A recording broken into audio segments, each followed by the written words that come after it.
Welcome to the Expert Edge. This is the show where we bring on experts in their fields of health and wellness practice, and we hear their stories, and we learn what they see working in the field of diabetes reversal and prevention. So I'm happy to introduce today's expert, Vesanto Melina. Welcome. Thank you, Lucia. It's so good to have you here. Vesanto is a registered dietitian and co-author of books that have won awards internationally and received a star rating by the American Library Association as the go-to books on plant-based nutrition and are now translated into 10 languages. Her latest two books are the Kick Diabetes Cookbook and Plant-Powered Protein, both with Brenda Davis. She's taught nutrition at Seattle's Bastyr University, at the University of British Columbia, and been a consultant to the government. She is the lead author of the Academy of Nutrition and Dietetics last position paper on vegetarian diets, and is internationally known speaker in more than 11 countries with a number of different websites, which we will be putting in the description below this video. So I just want to say I'm so happy to have you here with us today, and I would love to learn just a little bit about how did you get started with your interest in health and lifestyle? Okay. Well, actually, as you talk, I remember my father was a physiologist who managed to do his graduate work with the best in Banting. Interesting. Really, at the University of Toronto. And they Wow. got a Nobel Prize. Well, Banting had died by then, but for using insulin in Mm, relation to type 2 diabetes, well, type 1 diabetes and type 2. Yes. So that's so interesting. he was really interested in that. And so his whole life, he did cancer research and diabetes research and spoke Mm, at different universities. We were in England even for a while. And so that was on my dad's side. And my mom's side, she liked working with children. And one of the things that she was good at doing was having children cook together. So I really got to like cooking, and it's one of the blessings. I see some people now that don't really enjoy cooking very much, and maybe it was regarded as some unpleasant work in their family, or their mom didn't like it, their dad didn't like it, and I had a really different experience. And so I find mm, cooking fun and relaxing. I like it to be simple and easy and quick a lot of the time, but still, I like the chopping and the little smells and all that kind of thing. So I had that good start. And then when I was in actually the late 70s, I went to India for 4 years. I was at an mm, ashram, and I learned how to meditate and that kind of stuff. But also the culture of India really oriented me towards plant-based eating because they were mm, so good at it. And they really knew how to manage making lentils and chickpeas and all these different beans taste good, and make all the food taste good, because they had a concept of, not wanting to hurt cows, not wanting to hurt animals. mhm, And so I had taught university before that, but when I came back, I started doing workshops for the public. And by the way, if anybody's got a situation where they're doing classes, I found it really good to have like several classes, and then I'd have a potluck. Like, say I was in a situation where mhm, I didn't have a kitchen, I was just in a classroom at the university, but I'd have people bring food the last night or the third night or something, mm. and everybody could sample each other's, and it really, really made it work very well. So then I started working with Brenda Davis, and we've been Mm. co-authors for 34 years now, and we're Wow. still good friends, and we still are having fun with this. It just became the thing I love doing. Mm, So anyway, that was just a real pleasure. And then our books just happened to be the right thing at the right time. And we were both fascinated with both the science. And I was initially inspired by animal issues to mhm, some extent. And I just thought it was a tragedy what happens, boar bashing and all the stuff that happens. mhm. And then I started to learn about how that's also in relation to health, human health. And then more recently, I've learned about how the impact on the planet, global Mm, warming. And our latest book, The Plant Powered Protein, got a #1 rating on Amazon for sustainability, plant powered mm. protein. So anyway, it was just happened to be in this stream that's the right thing at the right time. Yeah. That is so interesting. So you were kind of oriented in that direction of diabetes because of the work your dad was doing. And then I love how you said you grew up loving to cook, because I was one of those fortunate people that also had a similar experience where my mother was an excellent cook. And from the time, that I was very small, she was involved in teaching people how to cook vegetarian long before it was a thing, right? People Yeah. weren't really talking about it that much, but I think that was one of the blessings of being born in a blue zone and my parents both being trained there. And I love that we both love to cook, because I think that healthy food should taste good. That's And right. Yeah. and I love how, you've been on a journey in the learning around plant-based foods and many of the different reasons why people come to plant-based foods. And one of the reasons that we're talking here today is because now the science is showing us that there's such a close relationship between optimizing our body's function and feeding it whole plant-based foods. So I want to dive into a little bit more of some of the things that you have to share with us today. And one of those is I want to talk about one of your cookbooks called the Kick Diabetes Cookbook. Oh, And yeah. you can find that at kickdiabetescookbook.com, by the way. Here it Yeah. is. And I'd love to know, what are some of the features of the recipes in this book? Well, by the way, I want to tell you, Brenda Davis and I, who was a co-author on this Kick Diabetes Cookbook too, we got writing together after attending the Third International Congress on Vegetarian Nutrition, which happened to be Oh, back in Virginia and Washington, D.C. area that year. And wow. we went back, I guess, before we'd actually written a book, and got really inspired. It was kind of fun, but that was like 1993. So Wow. all That's that long great. time ago. But it Yeah. was wonderful what that did to get us launched. So our Kick Diabetes Cookbook, most of our books are nutrition, and people can see Mhm. on my NutraSpeak website the books, all the different books, but this one combines recipes as well, and as the expression of how to do it. So it has a strong nutrition section, and it also Mhm. has a strong recipe section. Mm. And the recipes have absolutely no added sugar, like Mhm. extracted sugar, and Mhm. no added fats. So there are sweet things in it, like there are some black bean brownies, which are just wonderful. Um, but they have dates in them. They don't Mhm. have, so I'll just show you a little picture of that. This, Oh, that does look yummy. yeah, they were Mm-mm. really, really, really good. And I keep things like that in the freezer sometimes as treats, Mhm. but Mhm. they don't have quite the sugar load or the Mm. glycemic load, to smash in and raise your blood sugar so quickly. And Mm. we also don't have any added oils or fats Mm. extracted. So So important. yeah, all plants have fats and oils in them, even lettuce. Right? 10% of the calories are from fats and oils, but they're healthy fats and oils. So there's all kinds of like omega-3s in hemp seeds and flax seeds and Mhm. chia seeds and walnuts. And so people can have very, very healthy things, and they still get the fats. The fats are Mhm. really important for around a lot of our cells and for building our brain tissue, that kind of thing. So we need them, but we need these healthy fats, not the saturated fats and cholesterol, that kind of thing. We can make our own cholesterol, make enough that we need.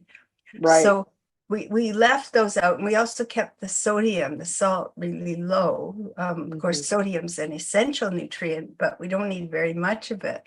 So then the other thing was we've got a team of recipe testers, some of them in British Columbia and some of the one in San Francisco. And they test all our recipes, and they don't let anything in our book unless it's a 5-star recipe. It has to taste good too. So I love that.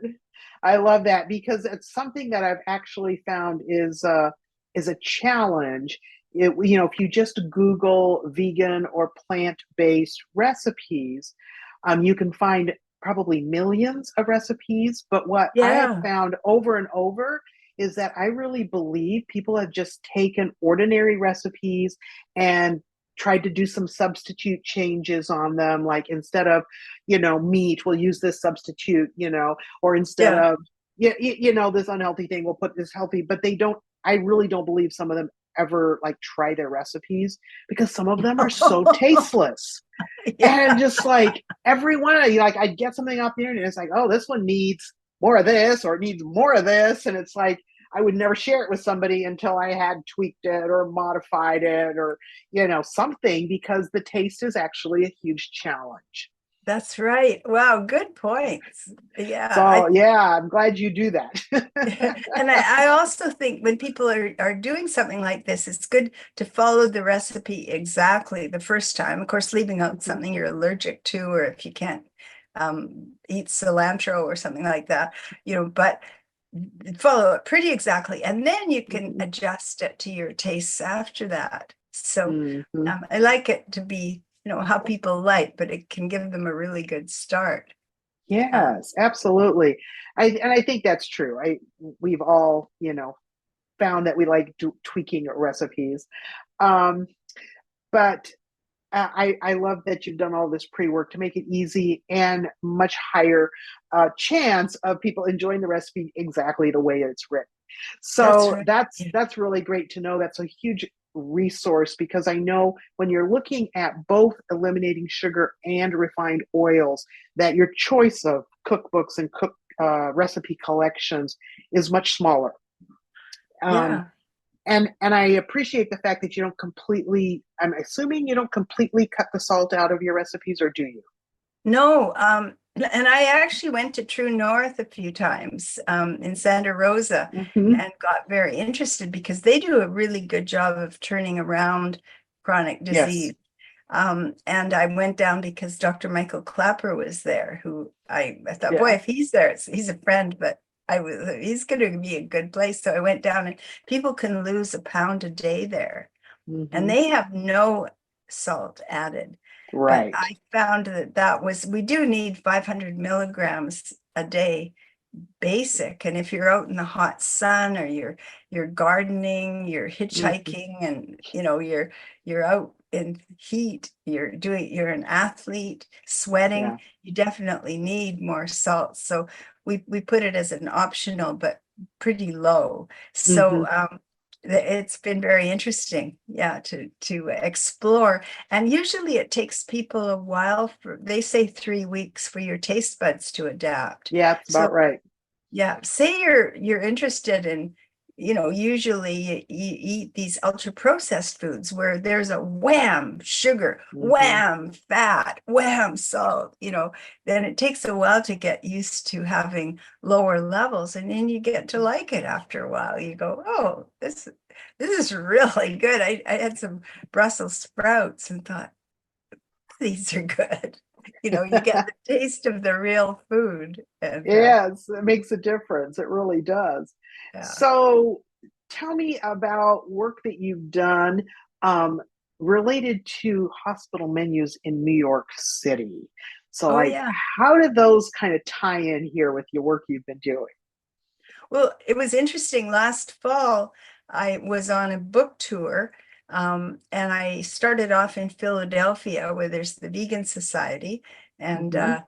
did a tour of Philadelphia, did a little event there, and then I went up to New York, and that was fascinating for me.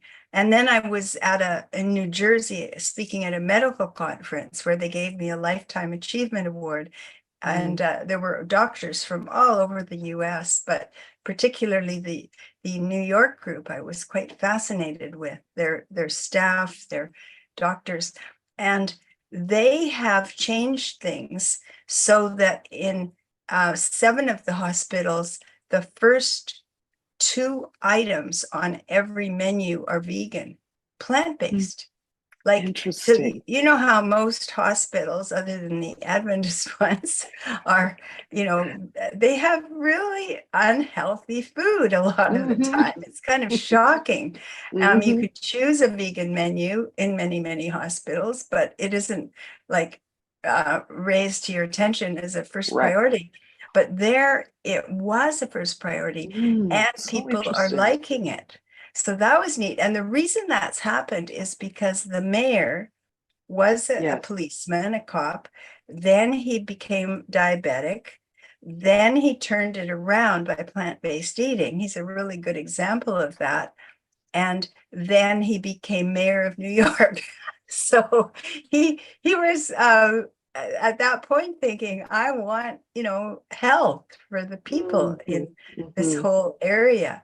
And so he put this influence on the hospitals, and it's turned out to be a huge success and is inspiring people in many other hospitals, although there's kind of slow moving on it. The other thing that was interesting when I was there, I got to talk to 345 school food administrators, Mm. and they serve food, get this number, to 800,000 meals a Wow. day for children. Wow.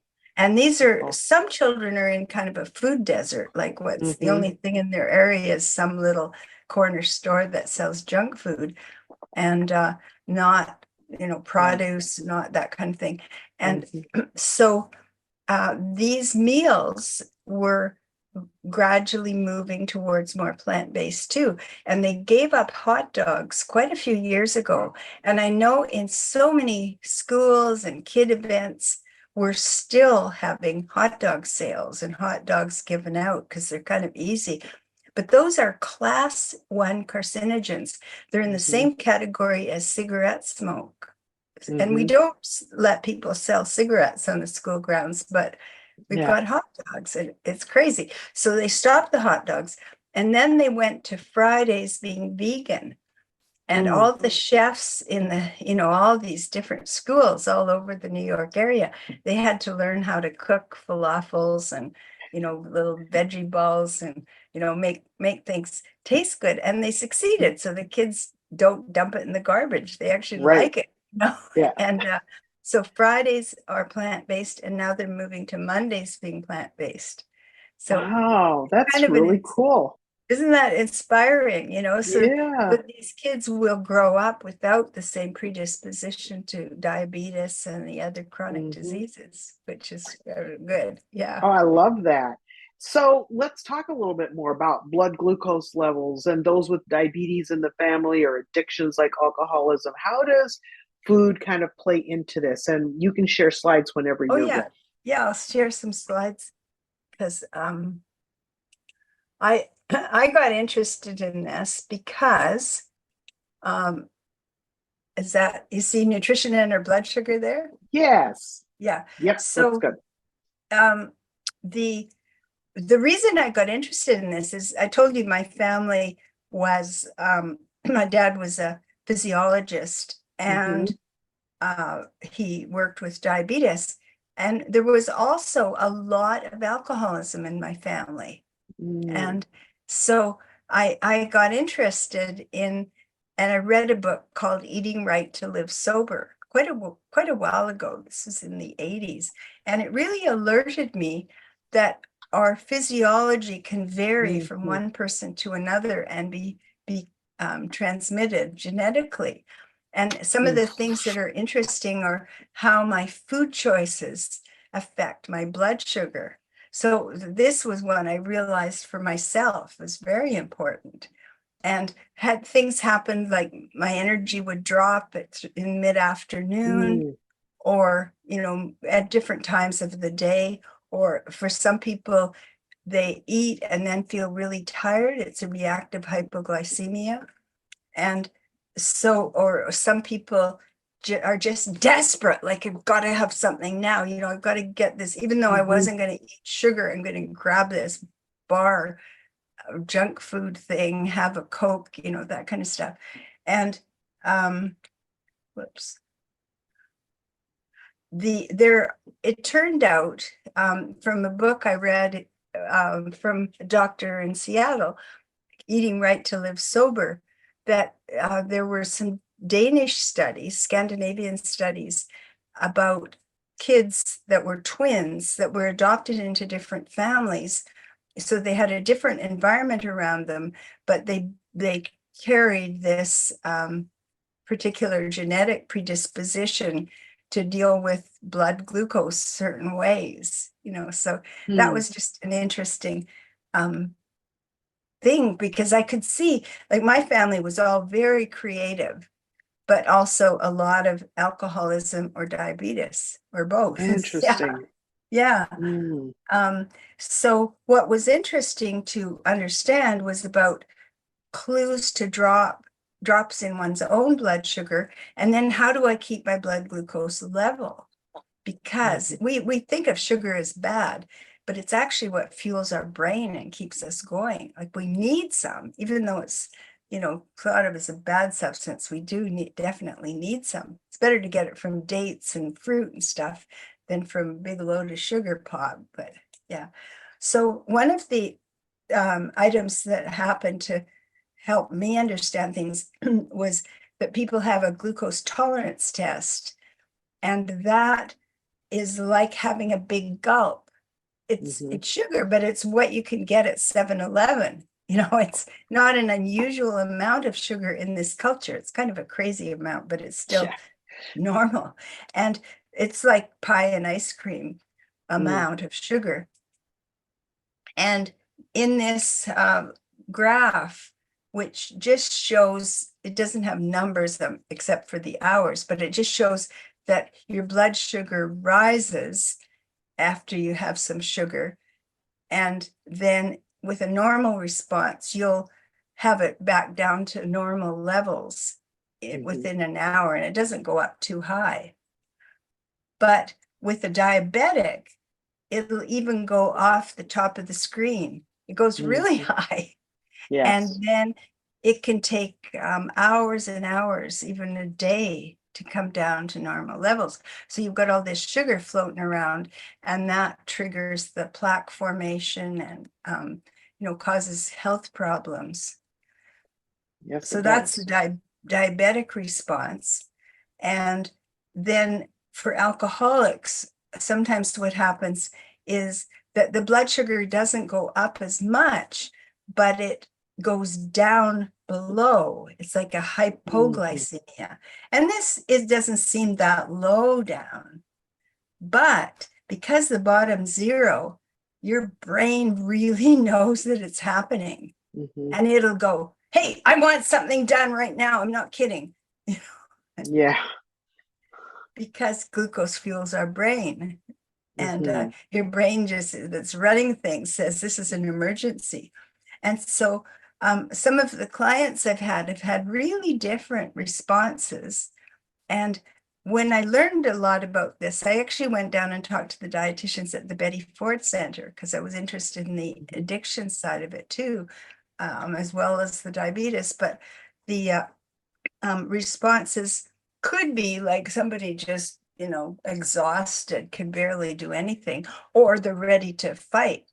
Like, it could be quite different directions. People get headaches, they get cold. One of them that I found interesting, because I had this, after I had the glucose tolerance test, I was in a doctor's office waiting to get the different blood samples that they take in the glucose tolerance test, and I couldn't even read their magazines because my eyes wouldn't work properly. So I had this blurred vision. So it really made me aware of how much it can impact and have quite different responses. I've even had a couple of clients that were near suicidal when their blood sugar dropped. Interesting. Yeah, it was really interesting. So, of course, what you want to do is not have this happen, you know. For sure. And when we have different kinds of foods, like if you have simple sugar, like glucose or what's in a soda pop or something like that, you can have the sugar goes in through the intestinal wall into the bloodstream, wham, gets all over the place, you know. Um, Mhm. but if you have plant foods that are in their whole form, you will have the glucose released from starch very gradually by enzymatic action.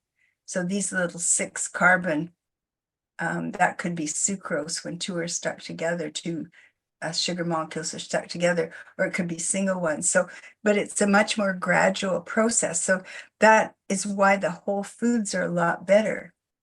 And then if we look at different kinds of foods, like if somebody has a hypoglycemic reaction, say in a hospital, you know, they just give them some orange juice, some fruit juice, or some sugar right away, you know, and then that leads to a rise in blood sugar, but it'll drop again pretty fast. It doesn't stay up very long.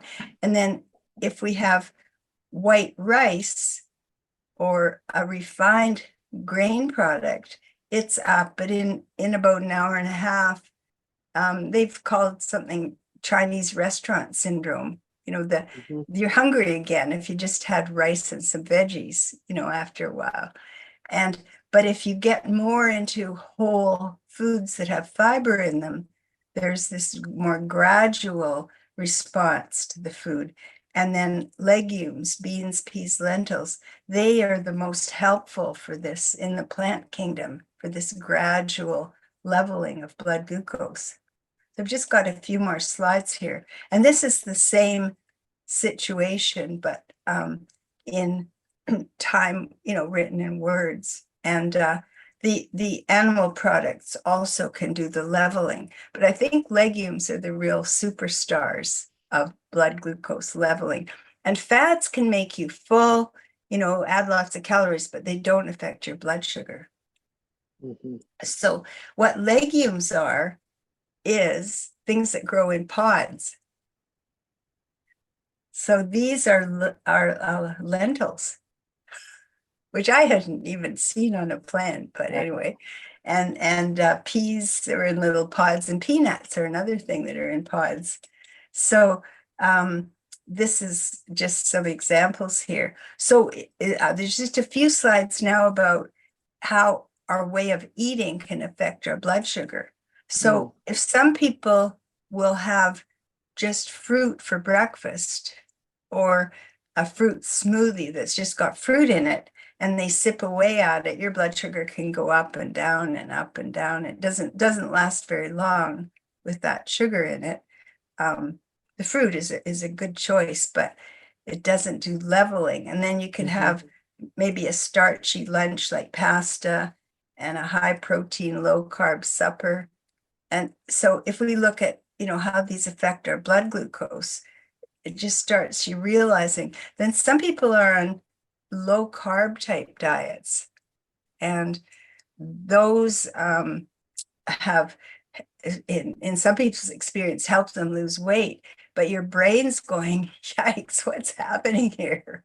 And they can be very difficult. And of course, because of the animal products, you get lots of cholesterol, new 5G that's linked with cancer, you know, foods that are linked to heart disease and type 2 diabetes. So they're not very advisable. Then some people don't eat any breakfast.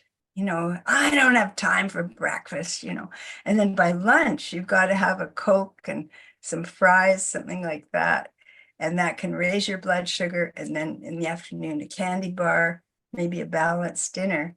So this is the last one. So people can have like a more complete breakfast if they have some whole grains, some peanut butter. That's a quick breakfast, but it's, you know, just toast and peanut butter, but it can gradually level you out. And some people, like myself actually do better with a few snacks between, just slightly smaller meals and some snacks. So that's the whole picture that I want to share about blood sugar. I think that's so interesting and really instructive because what we're looking for is not having the high spikes that drop out Mhm. really quickly. So that's like the whole simple sugar thing, whether it's juice or it's candy or whatever. Yeah. We want the curves to last longer. Like we don't want to get low energy and get hungry before the next meal. So we need enough like protein to keep that going, right? But I Yeah. love how legumes really attack this blood sugar issue on so many fronts. And it does it without all of the side effects that animal protein does. And that's what I think is just such an advantage as we incorporate more legumes. We don't need the animal proteins to get the same sugar leveling, but we're also getting all this fiber, of which you have zero, right, in the animal products. You are getting the leveling effect that can even last more than one meal. And, all of this are one of the reasons why I think building meals around beans for people that are really struggling with blood sugar issues can be such a powerful idea. And just learning, like you said when you went to India, you learned all these great ways to fix beans that tasted good. And beans are so versatile. There are so many things you can do with it. So, yeah, I want to encourage our listeners to really think about how you incorporate that when you're working with someone that has pre-diabetes or type 2 diabetes. Kind of what would you say are the top three things that you recommend they do to get started? Well, first of all, I do try and build in legumes for breakfast, lunch, and supper. And Mm, there are actually about 20 kinds of legumes. And it isn't just beans. It doesn't mean you sit down to a big bowl of beans for breakfast, although that can happen for some people. But people can have, there's now silk yogurts that have pea protein. They can put protein in their smoothie.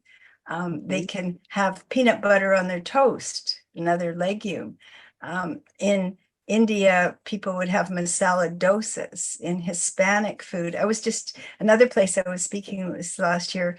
Well, actually, January, February was Costa Rica, mm, and they have gallo pinto for yes. breakfast. Yeah.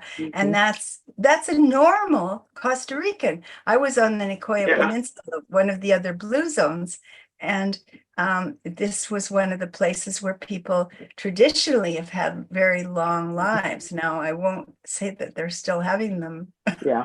because they've switched over to a lot of junk food in many Hmm. cases, but Hmm. it's been the situation there and still is for some people. So that was just one of their favorite things and really tasted good, just rice and beans and a bit Yeah. of seasonings. Yeah. So there are many, many choices. And what I try and do with people is have it work for them. Like when I have clients, which I have from all over the place, I help them get exactly what they like. We tweak Hmm. it. Of course, if they liked a lot of junk food, then we try and figure out things that'll will fill the bill Yeah. in a similar way. And they've got goals where they want to get to, so they're motivated. But we find ways that they can build that in. So the breakfast is some of these different options that I mentioned, and then we find ways to build legumes, beans, peas, lentils into their lunches, their suppers, and there Hmm. there are about 20 kinds. And I go, what do you think of, for legumes? What are favorites? And for many people, they didn't grow up with eating legumes, Hmm. or they grew up with one dish that their mother made and they hated it. But Chili beans and baked beans are probably the two really common ones that most people are acquainted with. But that there's so many other options. I agree with you. So many that's kinds of right. lentils, and look at soy and edamame and soy curls, and a lot of different ways to consume beans, hummus. Um, Oh yeah, yeah. we've got in our plant powered protein. We've Uh-huh. got different kinds of hummus, and Mm, that's that's one of the beautiful. things. Yeah, they're just different ways you can make it. That was one of the things that I found was very helpful for snacks. You put that Hmm. out on the table with a bunch of veggies around it or whole grain crackers, Hmm. and people will munch away on it and not even think this is a perfect vegan. It could be part of a meal or it could be a snack. Yeah. Yeah, lots of ways to use it. So if you're looking for some more ways to use it, you might want to check out some of Visanto's cookbooks, look at her different websites, because there's a lot of resources there that can be really helpful as you look to include more of these really powerful, high fiber, high nutrient plant foods in your diet as you're looking to level off your blood sugars and avoid those long-term complications that cause disability and pain and shorten your life. So I really want to say thank you so much for being with us here today. Is there any like word of wisdom, some really important takeaway that you want to make sure that everyone who's listening today takes with them? Oh, well, I guess when we were talking about making food enjoyable, Hmm. that's something I'd really wish for many, many people, that it becomes kind of a pleasure to go Yeah. through the produce aisles and see some different things and maybe try something different, to make sure you've got some good cooking knives and a cutting board, and just when you're having to chop things up, experience the aromas, the little nibble Yeah. that you'll get while you're cutting up a red pepper, that kind of thing. And it can be really, really an enjoyable time. You might put on one of the things I like doing is listening to audio tapes sometimes, with libyapp.com, which is Okay. free audiobooks, or listen to your favorite program or do it with a partner or a friend. And also find groups in your neighborhood that are exploring food, like Mm, veggie meeting groups. So to move into making it yeah. really much more of a pleasure. Oh, I love that because I think that social support aspect is really important for sustainability. We have to not only enjoy doing it, but have some people to do it with. So Yeah. thank you so much for that tip. I really, really appreciate it. You'll see information on how to reach out and make contact with Vesanto Melina. If you have questions, you want to follow up, you want to check out her websites, all of that's going to be in the description under this video. And I just want to say, remember that health is wealth and it comes by choice, not by chance. Thank you for being here with us Good. today. Thank you.